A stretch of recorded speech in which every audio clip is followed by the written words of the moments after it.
I'm Heidi Villegas with Healing Harvest Homestead, and I'm here today to share the fourth medicinal garden tour video with you. So I've got several herbs that we're going to talk about today, and I'm going to just share with you. And they include borage. We're going to learn about German chamomile. We're going to learn about lavender. We are going to learn a little bit about yarrow, and we're going to talk about one of my favorites, Motherwort. And I have a special one for you. It'll be the last one at the end. And then we're actually going to talk about a couple of fruits. So believe it or not, fruits can be very medicinal too.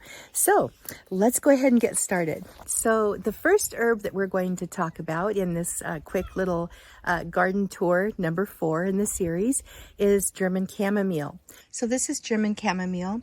I have several patches of German chamomile around the property. This is just one of them. And I really love this flower. I love it. And by the way, if you grow German chamomile, it does self-seed very readily and easily. So once you get a nice patch like this going, if you let some of the flowers go to seed, you're going to continue having really nice patches of chamomile in the future.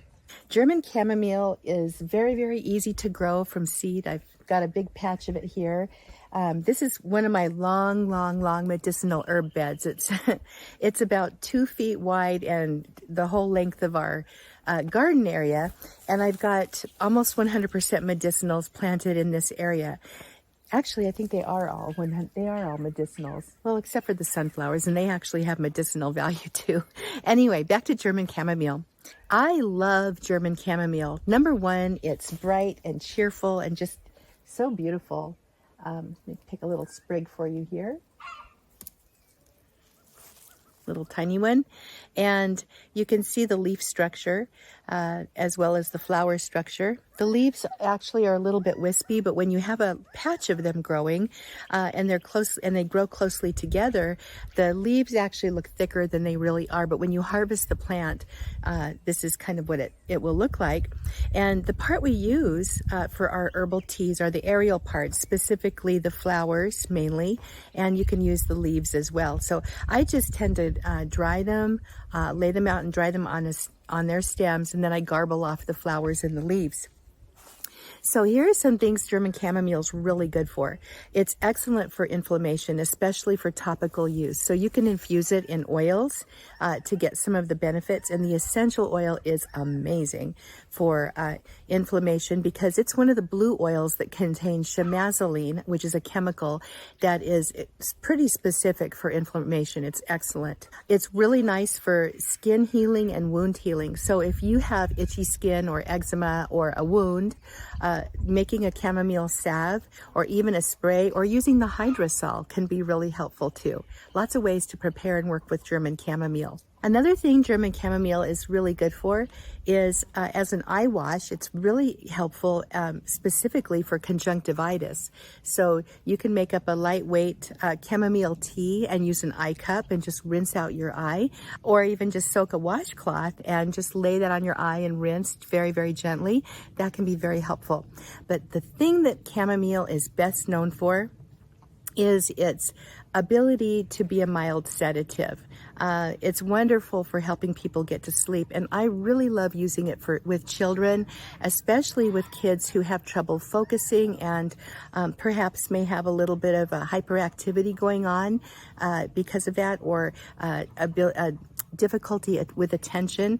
Chamomile can actually be quite helpful for many children like that. So just a thought on that too, but I love this plant. So next up is borage. Borage is another medicinal herb that's also just a great edible herb. It's the leaves and the flowers that are used, so the upper parts are wonderful. It's helpful in terms of fevers and coughs. It causes you to sweat to an extent. It helps with your adrenal glands. It's wonderful for supporting your urinary tract and your urinary system. It's also wonderful for your skin. So taking the leaves and infusing them in oil can be really helpful to add to salves and things like that for skin health and healing. It's helpful as a supporting herb in herbal teas and tinctures for your lungs as well. It's also helpful as a very, very mild sedative. It's not nearly along the lines as chamomile is, but for people who are very sensitive to sedating herbs, it might be a good place to start. And then I just want to mention that energetically, many herbalists believe it helps with sadness. Nice thing is you can take the flowers and just put them in a salad and enjoy them in a salad. They kind of taste like cucumbers. So just an idea for you if you're growing borage. Borage is another herb that, like German chamomile, self-seeds really, really easily. So you need to kind of be careful about where you plant it, because it can just kind of go crazy and take over, and it's a little bit of a bully plant. So it likes to choke out other plants. But I love this beautiful, beautiful flower. So here's borage. You can see that it's got tiny little hairs all up and down the stems and the flowers. And you can see how the flowers grow. They're beautiful, regular blue-purple flowers. And these are all flower buds that are getting ready to open. So you can see how they grow down the stalk. And when this plant is fully in flower, it is gorgeous. Just beautiful. It's definitely one I try to grow every single year for numerous reasons. All right, next up is lavender. And I'm not going to spend a whole lot of time on lavender. Look at this neat little bee. I love seeing the bees on my flowers. I think if we can support the pollinators, it's just such a blessing. Lavender is pretty well known by everybody. It's very, very common. Oops, there's my kitty. Going after something over there. Lavender is calming and relaxing. The essential oil is very high in two chemicals called linalool and linaloyl acetate, and they are very strong supporters of your nervous system. And lots of research has been done on those chemicals, those constituents of this plant. And it's one of the reasons why lavender is just so beloved all over the world and has been for thousands and thousands of years. Lavender is calming and relaxing. It's antimicrobial. It helps with burns and skin healing in general.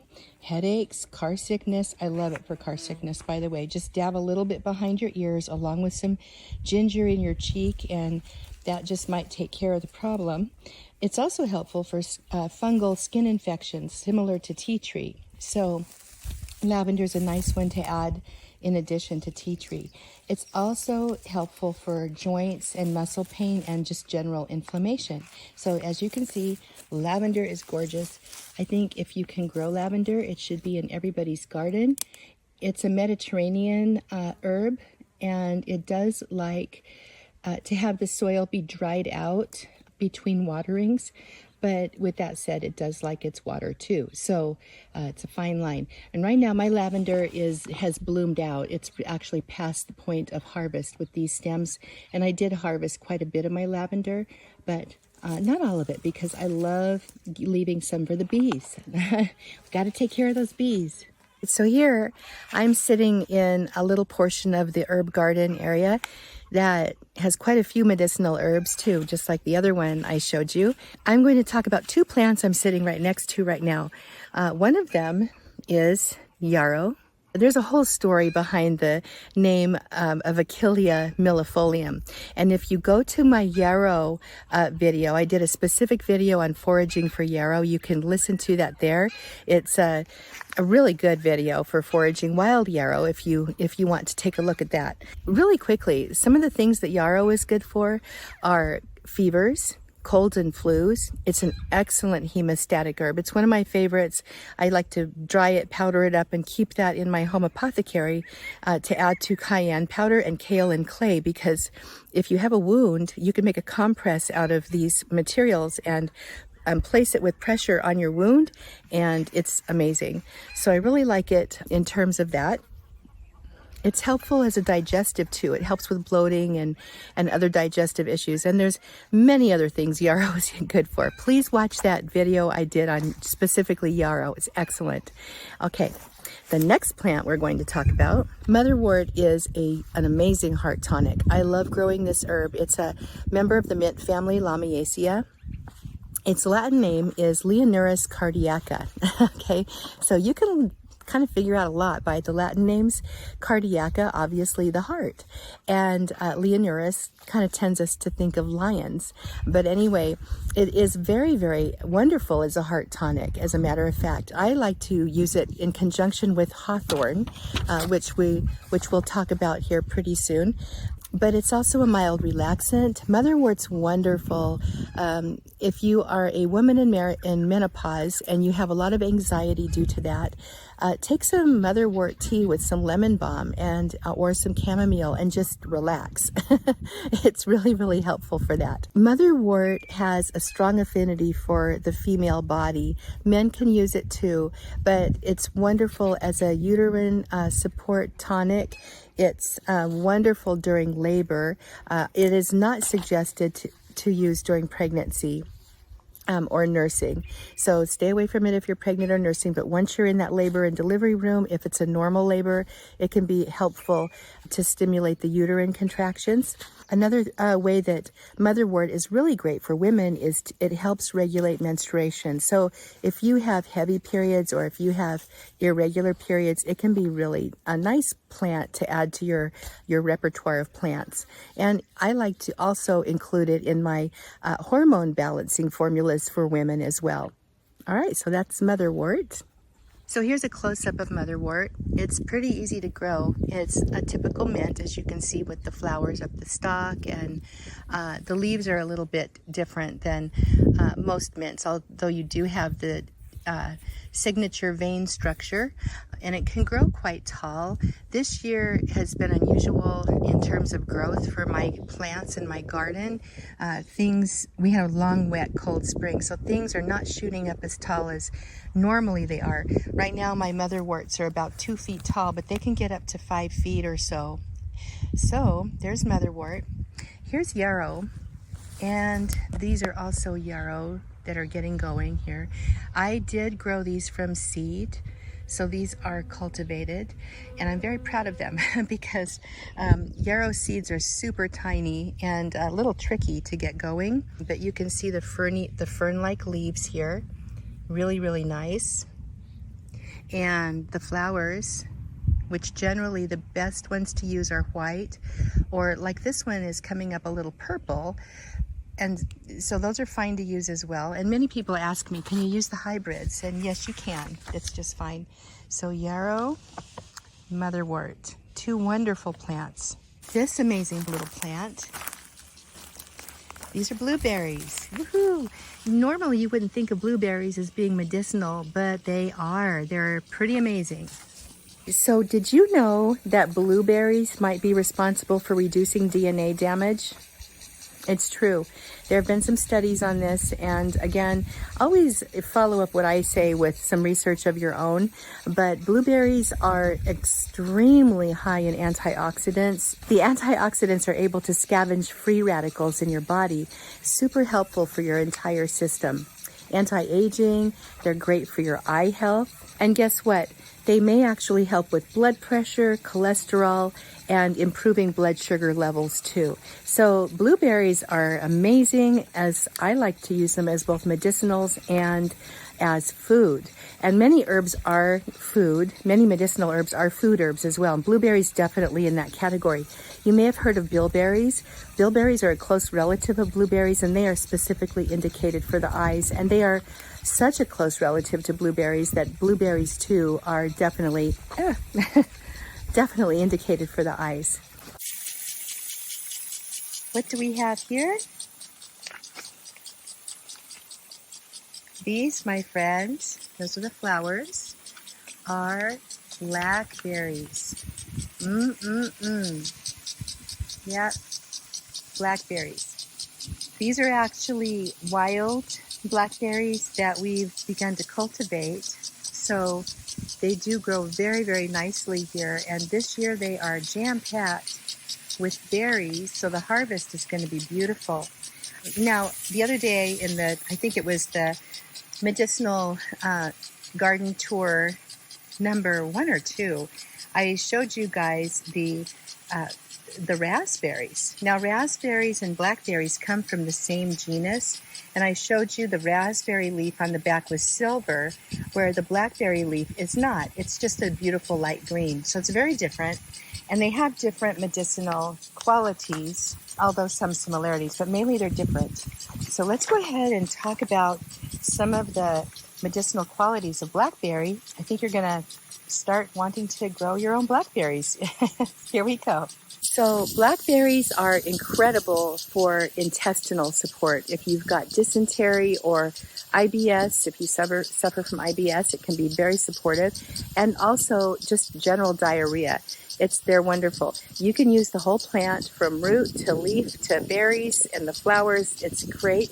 The root has the most potent medicine in terms of IBS and diarrhea, but you can use the leaves as well. It's best to harvest the leaves in the early spring, but if you get them now, like we're in the middle of summer here, they're just fine too. In fact, I often harvest in July as well. So anyway, other medicinal aspects of blackberry are they're very astringent and very drying to your body, and in that sense, they kind of tighten and tone tissues. Along with that astringency comes the fact that they're highly diuretic. Diuretic means that they help flush toxins and fluids, excess fluids from your system if you have that. So in terms of being supportive to the urinary tract, you might want to suggest some blackberry to your doctor if you're taking medications or if you have urinary tract troubles, although most doctors will tell you, stay away from herbs. They're dangerous. Now we're talking blackberry, right? But seriously, if you are using any herbs for therapeutic reasons, you probably should, if you're on medications, always run the herbs by your doctor. And if you have a good doctor, they'll do some research on it for you and let you know what they think. So just a little thought there. Finally, as another food herb, again, many medicinal herbs are also food herbs. Blackberries are very, very high in antioxidants, and just like blueberries are. In fact, berries are amazing. Berries in general are just incredible. So go ahead and get out there and pick your blackberries. They're great, and they're full of fiber. So this is where I just find herbs so fascinating and interesting. We just spoke about the leaves and the roots being helpful for IBS and dysentery, and yet they're full of fiber. The berries are too. And this is where God created the plants with such perfect synergy that He did things perfectly. And when we use the plant parts together in conjunction with each other, we're going to get some pretty powerful medicine. So just wanted to say that.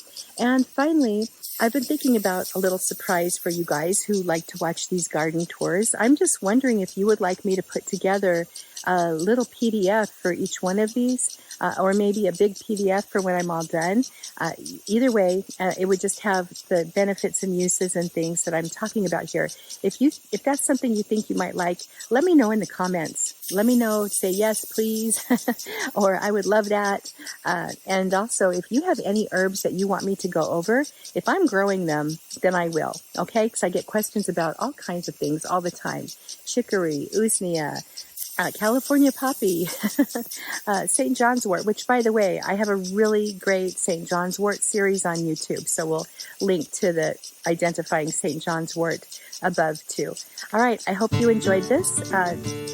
Fourth in my medicinal garden tour series, and look for more to come. I really have fun doing these for you guys. All right. I'll talk with you soon, and don't forget to comment below. And don't forget to subscribe, and don't forget to get your free herbal remedy guide. You can get that in the description below. All right. Love you guys. Talk to you later. I'm Heidi Villegas with Healing Harvest Homestead. I will see you soon.